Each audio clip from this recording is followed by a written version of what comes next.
Guys মাকড়সা মেরে down করার কারণে তার গার্লফ্রেন্ড আমাদেরকে ইমোট দিল। গাইস যেহেতু ইমোট দিয়েই দিচ্ছে, আর এই ম্যাচটা যদি হেরে যায় তাহলে তো মান সম্মানই শেষ। গার্লফ্রেন্ডের হাতে ইমোট খায় ম্যাচ হেরে গেলাম। ইমোট দেওয়ার আগে তারা কেমন মার খাচ্ছে সেটাও একবার দেখে নেন। প্রথম রাউন্ডে WSP-র ওপি হেড, ওর টিমমেট ওপি লেভেলের হেড খাইলো।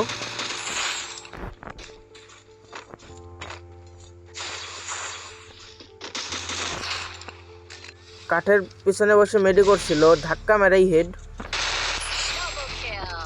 যেহেতু তার বয়ফ্রেন্ডে মারার কারণে আমাদের পুরো টিমকেই মোট দিয়েছে, তাহলে তো ডাউন করার পরে একটু ঘগ্গ দোয়াই যায়।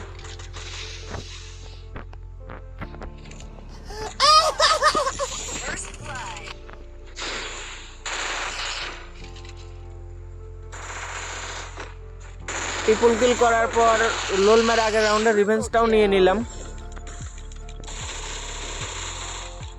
আর এটারে ডাউন করার সাথে সাথে আমরা ম্যাচও জিতে গেলাম। এরই সাথে অপোনেন্টেরও মনে রাখা লাগবে যে ম্যাচ জেতার আগ পরিমাণ কোনো টাইম অপোনেন্টে ইমোট দেওয়া যাবে না।